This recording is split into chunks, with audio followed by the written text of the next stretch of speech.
இருக்கக்கூடிய வழிகாட்டல் சார் அவர்களுக்கும் ஐயா ஜெயச்சந்திரன் ஐயா அவர்களுக்கும் அனைத்து பெருமக்களுக்கும் என்னுடைய இனிய வணக்கத்தை தெரிவித்துக் கொள்கிறேன். இந்த நாள் வந்து இப்படி ஒரு நிகழ்ச்சியாக நடத்தணும்னு ரொம்ப நாளாக ஒரு எண்ணம் போயிட்டே இருந்தது. அது இன்னைக்கு ஒரு வாய்ப்பாக கிடைச்சது. அது வந்து எல்லார்ட்டையும் சொல்லி அது எல்லாரும் அதுக்கு தயாராக ஏற்பாடு செய்கிறாங்க. எல்லாருக்கும் ரொம்ப நன்றி தெரிவிச்சுக்கிறேன். ஆனால் சாருக்கு இது ஒரு விழாவை வந்து இன்னொன்று சிறப்பாக செய்திருக்கலாம். அது சின்ன விழாவாக இருக்குது. வாய்ப்பு கிடைச்சா பதில் சொல்லிக்கலாம்.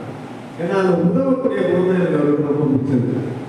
ஏன்னா அது பர்சனலாகவே ஒன்று எனக்கு வந்து பார்த்தீங்கன்னா நான் ஒரு இடத்துக்கு போகணும்னாலும் சார் அவர் போயிட்டு ஒரு இடத்துல அது வந்து மருத்துவ உதவி அப்படின்னு சொல்லக்கூடியது.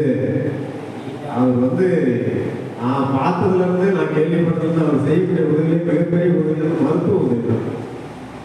யாருக்கும் ஏதோ ஒரு உடம்பு சரியில்லைனாக்கா அவர் தான் வந்து அதை வந்து எடுத்துட்டு செய்யறது, அவங்க போகிறது வந்து அவருடைய நேரம் ஒதுக்குறது பார்த்தீங்கன்னாக்கா உங்களே அது ஒரு யாராலையும் செய்ய முடியாத ஒரு செயல். ஏன்னா நாம கூட நம்மளுடைய நேரத்தை வந்து நம்ம ஒதுக்குறதுக்கு ரொம்ப ரொம்ப கஷ்டப்படுறோம். நம்ம அதுக்கான அதை பொருட்டை எடுத்துக்கிட்டு கிடையாது. நம்ம ஏதோ காரணத்தை சொல்லி தப்பிச்சுக்கிறோம். ஆனால் சார் பார்த்தீங்கன்னாக்கா அவருடைய நேரத்தை தான் ரொம்ப செலவிட்டுருக்காரு எல்லாருக்கும். அதனால வந்து பார்த்தீங்கன்னா அவருக்கு நம்மளுக்கு ஒரு கண்டிப்பாக ஒரு சிறப்பு செய்யணும் அப்படின்னு ஒரு ஆசையம் தான் செஞ்சது. சார் பார்த்தீங்கன்னா அவரை பற்றி சொல்லணும்னாக்கா நான் சின்ன பையனாக வரும்போது ஐயா தான் எனக்கு வந்து அறிமுகப்படுத்தி விட்டாரு சார். நான் வரும்போது எங்கள் அம்மா நான் வெளியே போகிறோம் அந்த மணல் லாரி வேலை செய்யறதுக்கு எல்லாரும் லோடு பண்ணால் அந்த இடத்துல ஒரு கொட்டா போட்டு ஒரு சட்டை வச்சுட்டு எல்லாம் இருப்பாரு.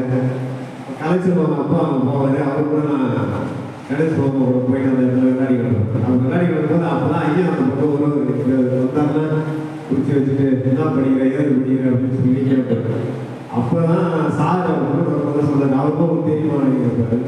நான் பழக்கல்ல அவர் சொல்லும்போது அப்போ தான் அவர் அம்மா நீ தொடர்பு சொல்லணும் பேசணும் போகணும் அப்படின்னு சொல்லுவேன். அப்புறம் அது பின்னாடி கல்லூரிக்கு போய் நம்ம பிஎட் சேரும்போது தான் அவருக்கு வாய்ப்பு கிடைச்சது. அப்போ கூட எனக்கு நிறைய உதவிகள்லாம் செய்திருக்காங்க. அந்த உதவிகள்லாம் நமக்கு வாழ்க்கை மறக்கவே கூடாது. எனவே எந்த ஒரு நல்ல நாளில் அவருக்கு வாழ்த்து சொல்லி அவருடைய நேரத்தை வந்து ஒதுக்கி எல்லாருக்கும் நிறைய செய்திருக்காரு. அவருக்கு நம்முடைய நேரத்தை ஒதுக்கி நம்முடைய வாழ்க்கையை தெரிவிப்பது எனக்கு ரொம்ப மகிழ்ச்சி. அனைவருக்கும் நன்றி.